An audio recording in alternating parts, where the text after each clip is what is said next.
Predstavme si teraz vtáčika, ktorý má na nôžke okovy a je pripútaný k zemi reťazou. Alebo si predstavme vtáčika, ktorý má na nôžke nejaký povraz a je tiež pripútaný k zemi. A nemôže lietať. Je nešťastný. Vieme, že vták je stvorený k tomu, aby lietal, má krídla. Dokáže zlietnúť k oblohe a nahliadať všetko z hora, z odstupu.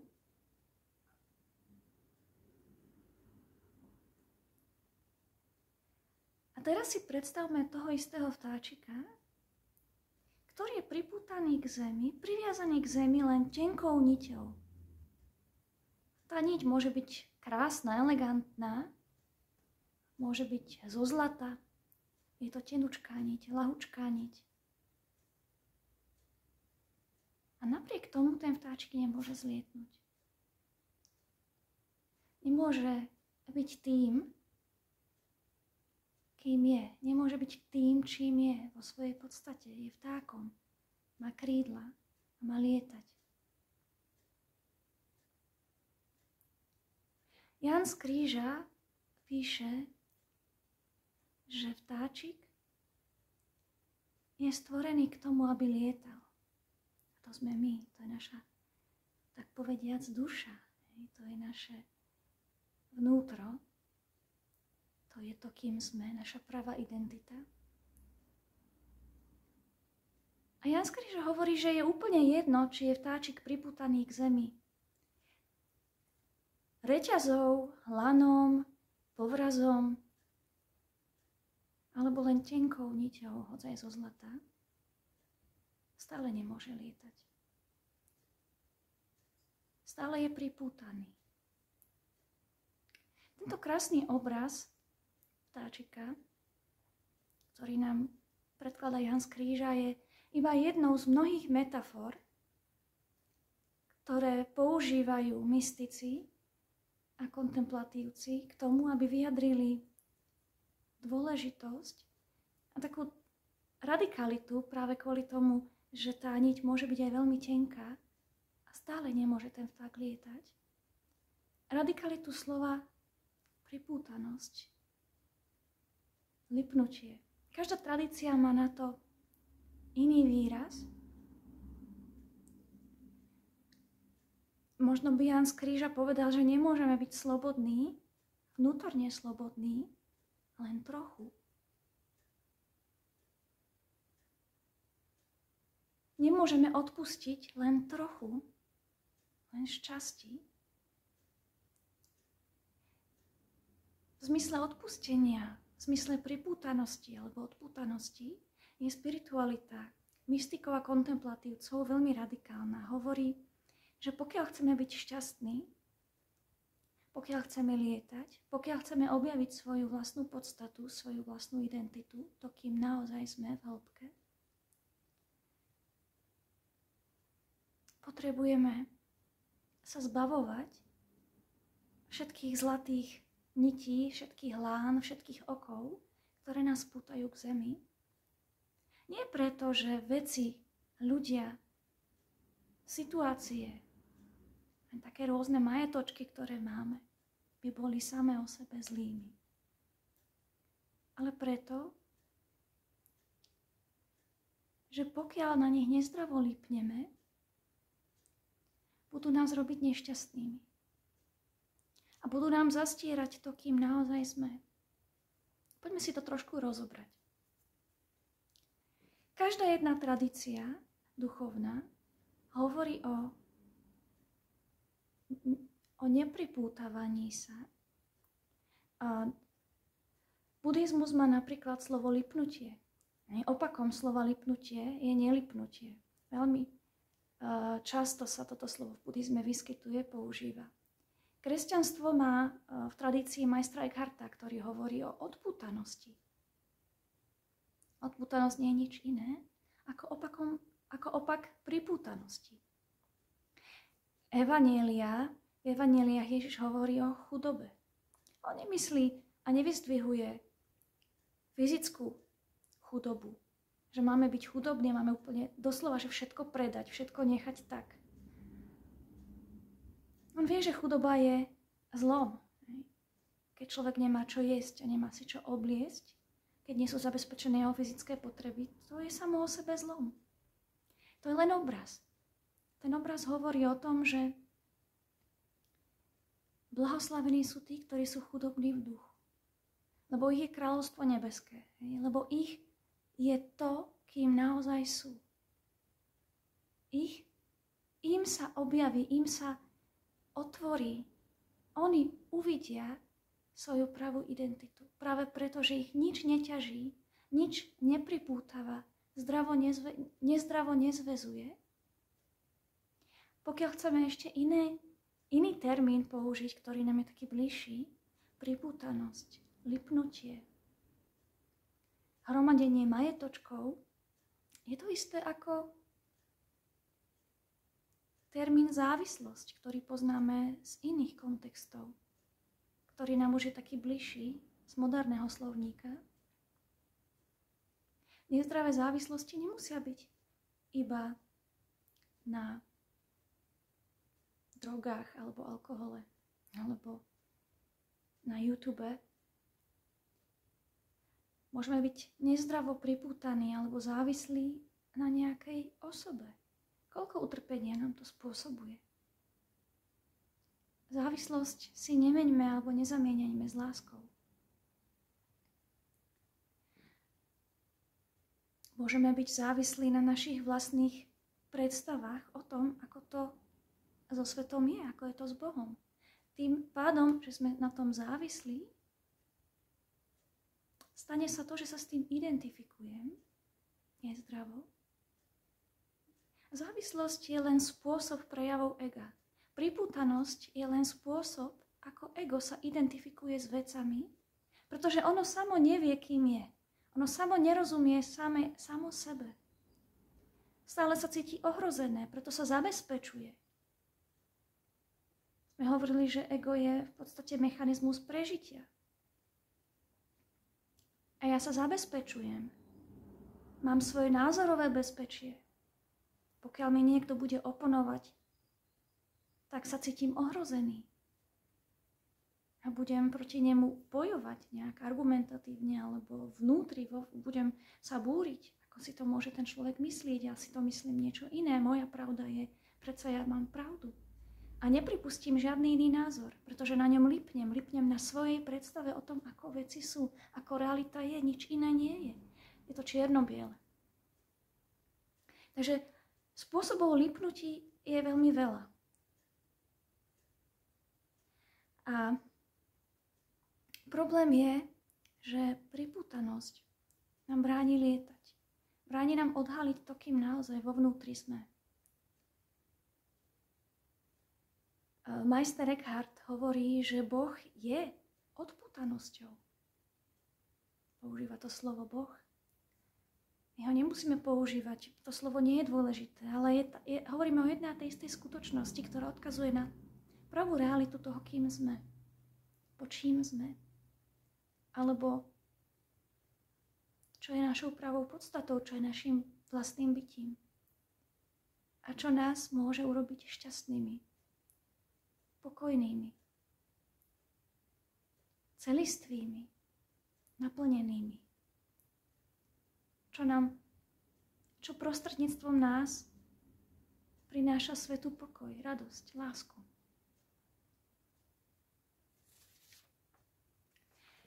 Takže samozrejme, že je jednoduchšie pretrhnúť tenkú niť, ktorou je vtáčik pripútaný, ako nejaké okovy. A preto v praxi my sa cvičíme v tom takom púšťaní, opúšťaní, odpúšťaní, to je jedna tá istá vec. Vzdávaní sa, pokiaľ chceme.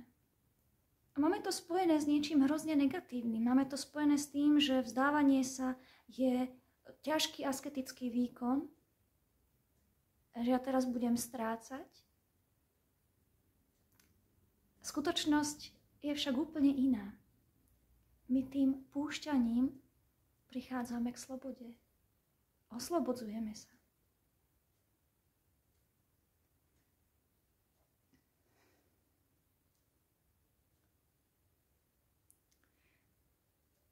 Spomínala som, že si niekedy mýlime lásku a pripútanosť. Lásku a závislosť. Závislosť, pripútanosť je vecou ega. A plodom závislosti, plodom pripútanosti je vždy utrpenie. Spoznávacou vlajkou závislosti, pripútanosti,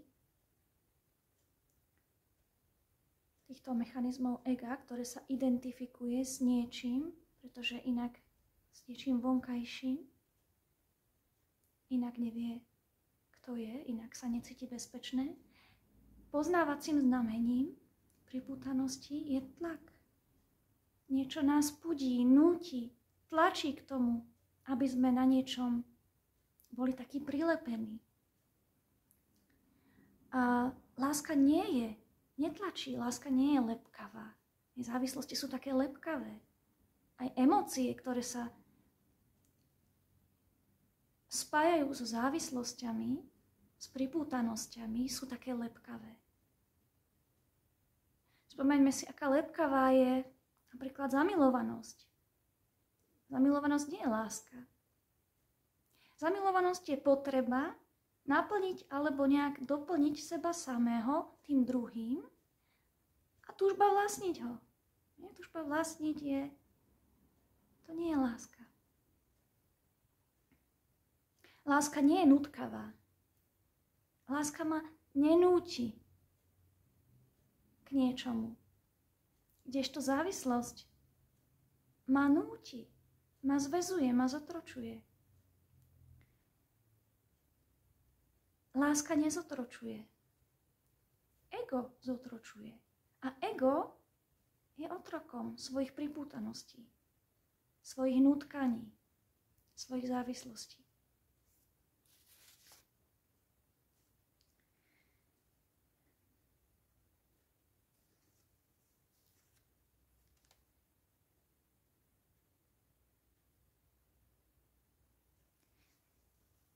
Eckhart Tolle veľmi rád spomína, Eckhart Tolle, ktorého mám veľmi rada, zvykne spomínať definíciu ega, že ego je identifikácia s formou.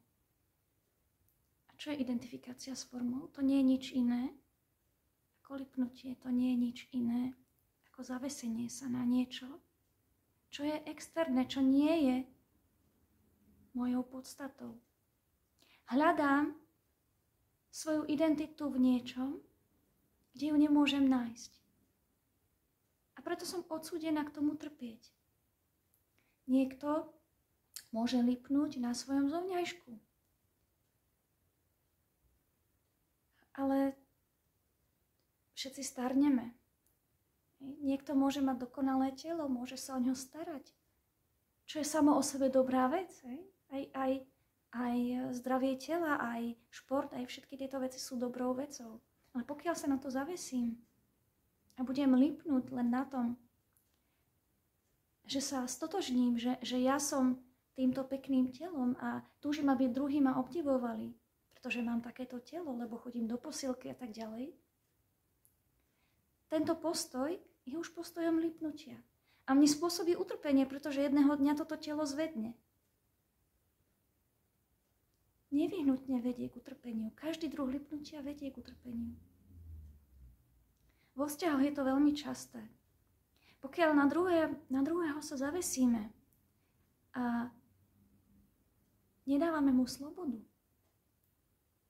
pokiaľ on cíti, že náš vzťah, naše emócie voči nemu sú také prehnane lepkavé, častokrát ustupuje, pretože nemá možnosť dýchať, nemá možnosť priestoru, cíti, že ho niečo zotročuje. A my budeme trpieť, pretože ho práve preto stratíme, toho človeka. Práve kvôli tomu, že sme na ňom nezdravo závislí. A túžime ho vlastniť, túžime ho ovládať, manipulovať, kontrolovať, lebo toto závislosť robí. Toto pripútanosť robí. A nešťastní budeme my. Aj ten človek, hlavne my. Takisto, už som spomínala, názorové bezpečie. Lipneme na svojich predstavách o politike a o tamtom, o tomto. Veľmi často sa s lipnutím na nejakom názore spája ideológia, čierno-biele myslenie. Ja mám pravdu, tí druhí sa mýlia. Ja som na dobrej strane, tí druhí sú na zlej strane. Tu je priateľ, tu je nepriateľ. Príliš silno veci držíme, príliš ich chceme kontrolovať. Každá zovretá dlaň nám vždy bude prinášať utrpenie. Láska je otvorená, nenásilná, nezotročuje, neotročí, dáva priestor, dáva slobodu. A láska a takýto postoj otvorenosti nás vedie k tomu, kým sme. My sme tým všetkým. V našej najhlbšej podstate sme otvorenosťou. Sme pokojom, sme odpútanosťou. Sme nezávislosťou. Nezávislosť je sladká. To neznamená, že nemôže vytvárať hodnotné vzťahy. Práve naopak. Láska práve potrebuje istý druh nezávislosti, odstupu, voľnosti a slobody. Inak nemôže byť láskou, ale stane sa otročením. Takže mnohokrát máme veľmi mylné predstavy o tom, čo láska je. A všetci to poznáme zo svojej skúsenosti. Skúsenosť otroctva je veľmi cenná vec, pretože nám ukazuje, čo je to sloboda.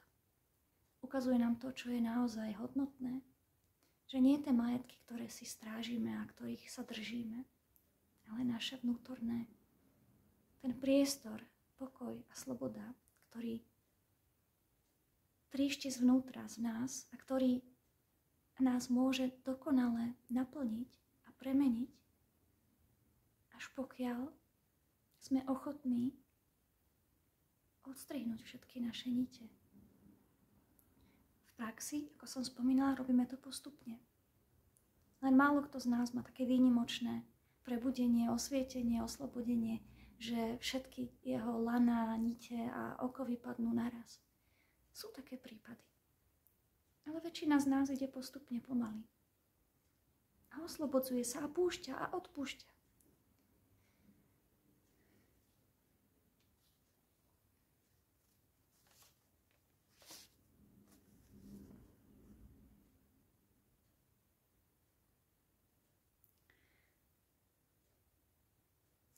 Ján z Kríža hovorí, že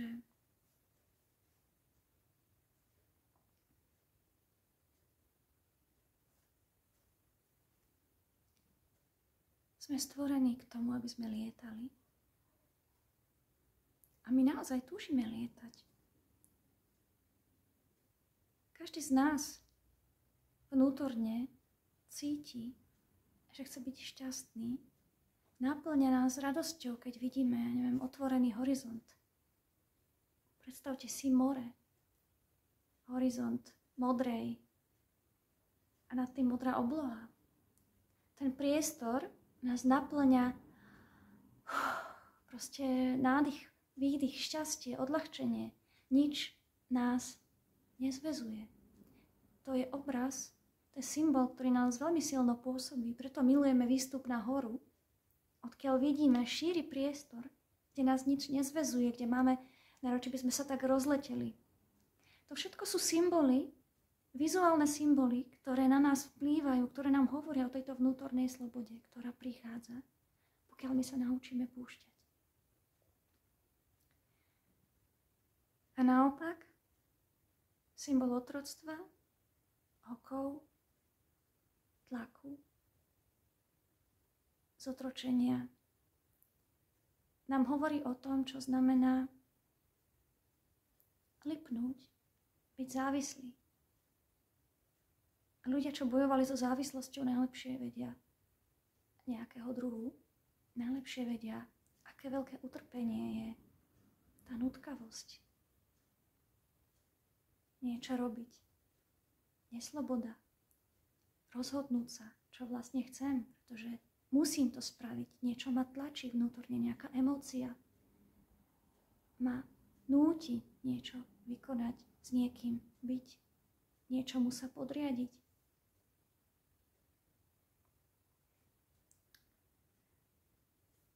Psychologické zdravie je takisto o tomto druhu slobody. Psychológia a spiritualita sa tu krásne stretajú. Hovorím a opakujem, odputanosť neznamená nemožnosť vytvárať vzťahy. Práve naopak, je podmienkou pre zdravé a dobré vzťahy. Pokiaľ ja sa nemusím už identifikovať a potvrdzovať cez to druhé, cez to vonkajšie, či je to osoba alebo nejaké veci, alebo moja predstava o mojom vlastnom tele, alebo moje politické názory, až vtedy môžem s láskou prijímať druhých, objímať ich, tak povediac. Takých, akí sú. Už nemusím keby sa voči niečomu vymedzovať. Už sa nebojím ich názorov, že budú proti tým mojim. Pretože ja som otvorená, ja môžem mať názory. Ale nemusím ich takto držať, nemusím si myslieť, že sú jedinou skutočnosťou o realite. Nemusím na nich lipnúť. Môžem byť otvorená, môžem počúvať. Zrazu môžem počúvať iné názory a neohrozuje ma to. Nebolí ma to, keď mi niekto povie niečo, čo si ja nemyslím, nejaký opak toho. Necítim bolesť emocionálnu, odpor, také naježenie. Pretože som otvorená, voľná, slobodná vnútorne, slobodný vnútorne. Toto všetko sú závislosti, toto všetko sú pripútanosti, toto všetko sú lipnutia.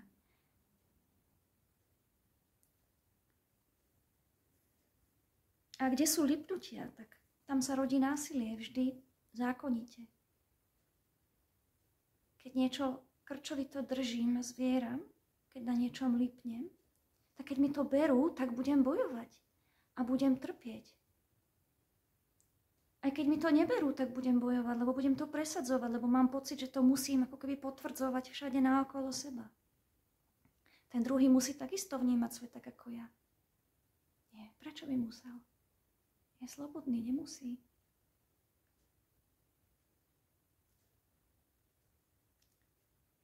Tiež máme skúsenosť, že niekedy s veľkou bolesťou trháme tie lana, keď sú veľmi hrubé, keď sú tie okovy veľmi silné a my už vieme, že sme v závislosti. My už vieme, že je to nezdravé, lebo už upadáme do psychologicky veľmi nezdravých stavov. Cítime, že otročíme buď v predstave o sebe alebo predstave o inom. Otročíme nejakému vzťahu, ktorý je nezdravý. A už vieme, že ho potrebujeme roztrhnúť, že potrebujeme sa oslobodiť a niekedy to veľmi bolí. A vylejeme veľa slz. A vieme, že to musíme urobiť, lebo inak sa neoslobodíme, inak budeme trpieť viac a viac a škodiť si psychologicky a duchovne viac a viac.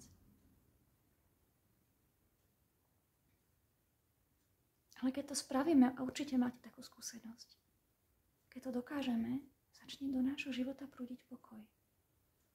Keď sa vzdáme toho, čo je nezdravé a čo nám škodí, tak ako alkoholik fľašky, začne do nášho života prúdiť pokoj, radosť. Otvorí sa tam priestor, zrazu môžeme dýchať a cítime sa šťastní. A to je iný druh šťastia. Oveľa naplňajúcejší ako to šťastie, o ktoré sa musíme báť a triasť, že ho stratíme, pokiaľ na niečom sme nalepení. Doprajme sebe takéto šťastie, doprajme druhým takéto šťastie vo vzťahoch s nami. Nedržme veci príliš pevno, nedržme ich silno. Máme otvorené dlane.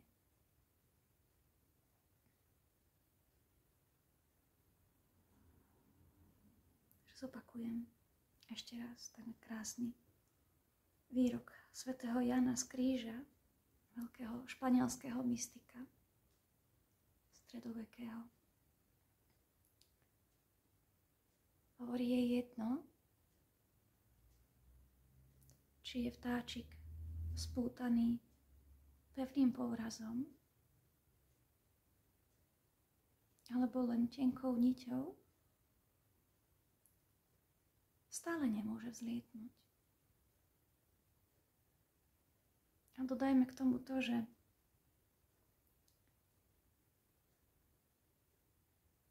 najskôr tie hrubé okovy a tie hrubé povrazy trháme v bolestiach a v slzách, ale už keď tie nitky budú tenšie, uvidíme, že už aj to vzdávanie sa tých závislostí a pripútaností bude ľahšie a ľahšie. Už to budú len také muchy postupne. A potom príde niečo väčšie, na čo sa znovu zavesíme, napríklad moja predstava o mojej duchovnosti, moja predstava o zbožnosti alebo moja predstava o spiritualite. Na toto sa môžeme nalepiť.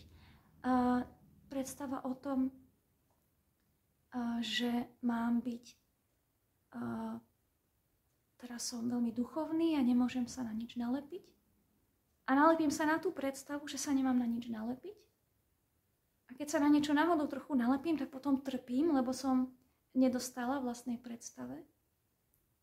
Naše predstavy o budúcnosti, naše spomienky z minulosti, to všetko nás zväzuje. Nemáme predstavy, môžeme mať a môžeme sa nechať inšpirovať a tiahnuť sa dobrom, hodnotami. Ale pustíme konkrétne predstavy, lebo aj tie nás zväzujú. Zostaneme otvorení, vláční, flexibilní. A uvidíme, že